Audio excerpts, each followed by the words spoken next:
Assalamualaikum warahmatullahi wabarakatuh. Alhamdulillahirobbilalamin wassalatu wassalamu ala asrofil anbiya'i wal mursalin wa ala alihi washabihi ajmain.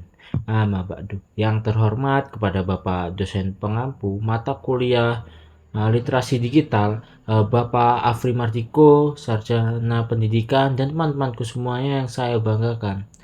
Nah, di sini kami perwakilan dari kelompok 9 ingin mempresentasikan materi tentang asesmen literasi digital. Nah, presentasi ini akan dijelaskan oleh perwakilan kelompok kami yang bernama Muhammad eh, M. Iqbal Azura. Untuk Iqbal, kami persilahkan untuk menjelaskan materinya. Kenalkan, saya M. Iqbal Azura, perwakilan dari kelompok 9. Sini saya akan menyampaikan tentang asesmen literasi digital. Jadi sebelum masuk ke asesmen literasi digital itu, kita perlu mengetahui apa itu literasi digital. Jadi pada dasarnya literasi digital adalah kesadaran, sikap, dan kemampuan individu untuk memanfaatkan teknologi digital dalam kehidupan nyata dengan aman dan tepat. Dengan demikian, literasi digital bukan hanya tentang bisa menggunakan teknologi, tetapi juga tentang bagaimana memahami dan memanfaatkan teknologi secara bijak. Lalu, apa itu asesmen literasi digital? Asesmen literasi digital didefinisikan sebagai evaluasi pengetahuan, keterampilan, dan sikap seseorang dalam menggunakan perangkat digital, aplikasi, serta sumber daya online untuk mengakses, mengelola, dan menciptakan informasi secara efektif dan aman. Asesmen literasi digital tidak hanya mengukur apa yang diketahui peserta didik, tetapi juga bagaimana mereka mempraktikkan dan menunjukkan sikap yang tepat ketika berinteraksi di ruang digital. Dengan demikian, asesmen menjadi alat yang penting untuk memastikan bahwa peserta didik mampu menghadapi dinamika teknologi digital secara bijaksana. Asesmen literasi digital ini mencakup 3 domain utama yang masing-masing menilai aspek tertentu dari kemampuan literasi peserta didik. Yang pertama itu ada domain teknis, mana domain ini berfokus pada kemampuan dasar dalam mengoperasikan perangkat digital. Domain ini mengukur kemampuan peserta didik dalam menggunakan perangkat digital seperti laptop, tablet, atau ponsel pintar. Dengan kata lain, ranah teknis menilai sejauh mana peserta didik mampu mengoperasikan perangkat secara lancar dan mandiri. Keterampilan teknis merupakan fondasi agar peserta didik dapat melangkah ke domain berikutnya, yaitu kemampuan berpikir kritis dan etis digital. Yang kedua itu ada domain kognitif, di mana domain ini menekankan pada kemampuan berpikir kritis terhadap informasi digital. Domain ini meliputi kemampuan untuk menilai keakuratan informasi, menilai relevansi dan kegunaan suatu konten digital, mengevaluasi kredibilitas sumber, membandingkan informasi dari berbagai situs, dan memecahkan masalah menggunakan teknologi digital. Lalu ada domain sosial, emosional, dan etis. Domain ini merupakan aspek yang menilai sikap, perilaku, dan etika peserta didik saat berada di lingkungan digital.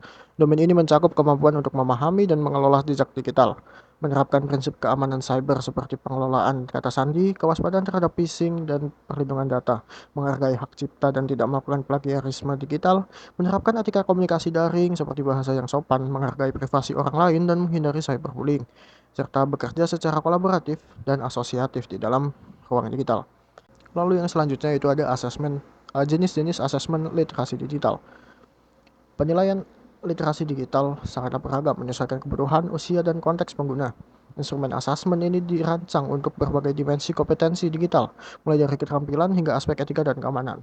Nah, berikut ini ada beberapa contoh asesmen literasi digital. Pertama itu ada kuesioner berbasis skala atau self-report. Instrumen ini merupakan yang paling umum dan praktis digunakan. Metode ini mengandalkan laporan diri atau self-report dari individu yang dinilai.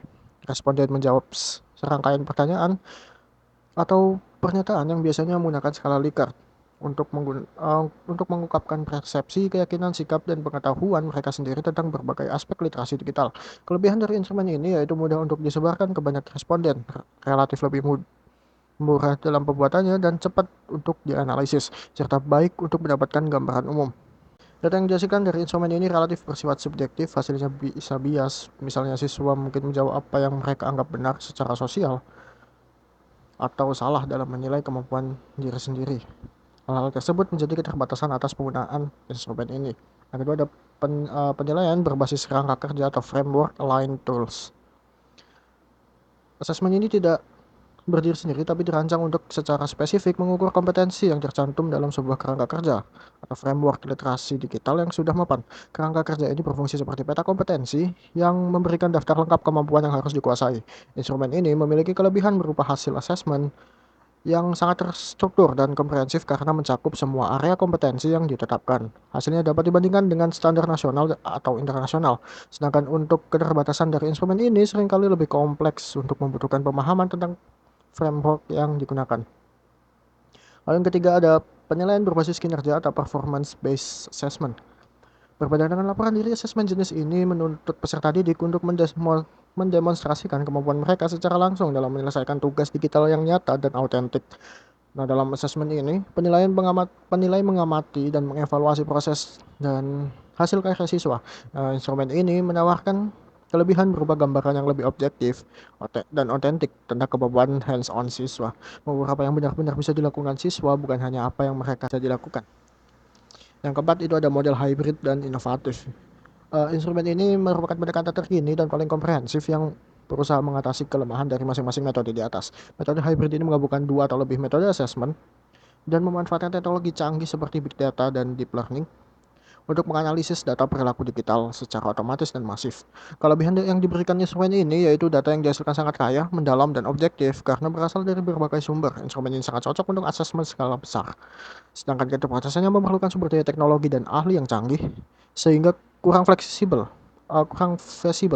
untuk diterapkan oleh guru individual di kelas secara mandiri. Selanjutnya tentang tantangan asesmen literasi digital. Tantangan pertama dalam asesmen digital itu tantangan dalam perancangan asesmen. Hal ini mencakup seperti definisi literasi digital yang kompleks dan dinamis, di mana literasi digital bukan hanya tentang kemampuan teknis, tetapi juga melibatkan dimensi kognitif, sosial, dan etis. Mendefinisikan apa saja yang harus diukur menjadi tantangan tersendiri. Ditambah lagi teknologi dan platform digital terus berkembang, sehingga definisi literasi digital juga harus terus diperbarui. Hari ini bisa jadi sudah tidak relevan dalam 1 atau 2 bulan ke depan.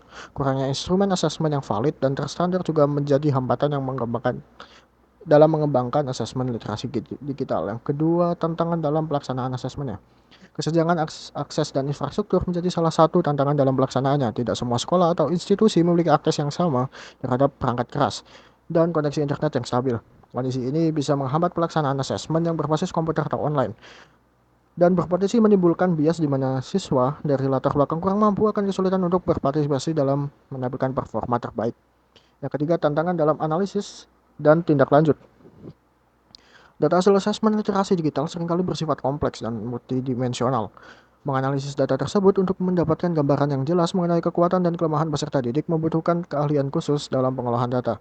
Jika analisis tidak dilakukan dengan benar, hasilnya bisa misleading. Seringkali hasil asesmen tidak digunakan sebagai dasar untuk merancang program pembelajaran atau intervensi. Asesmen hanya menjadi alat ukur tanpa adanya tindak lanjut yang nyata untuk meningkatkan literasi digital peserta didik. Akibatnya, asesmen menjadi kegiatan yang tidak bermakna. Kesimpulannya, asesmen literasi digital merupakan komponen penting untuk memetakan kemampuan peserta didik dalam menghadapi dunia digital yang terus berkembang. Asesmen literasi digital dapat dilakukan melalui berbagai metode seperti self-report, framework-based assessment, performance-based assessment, dan model hybrid. Hanya dengan asesmen yang berkualitas, kemampuan literasi digital siswa dapat ditingkatkan secara efektif sehingga mereka siap menghadapi perubahan dan tantangan dalam era digital. Baik, sekian presentasi dari kelompok kami. Mohon maaf kalau kelompok kami kurang dalam menjelaskan, dan kepada Allah kami mohon ampun. Saya akhiri dan saya tutup. Wabillahi taufiq wal hidayah. Wassalamualaikum warahmatullahi wabarakatuh.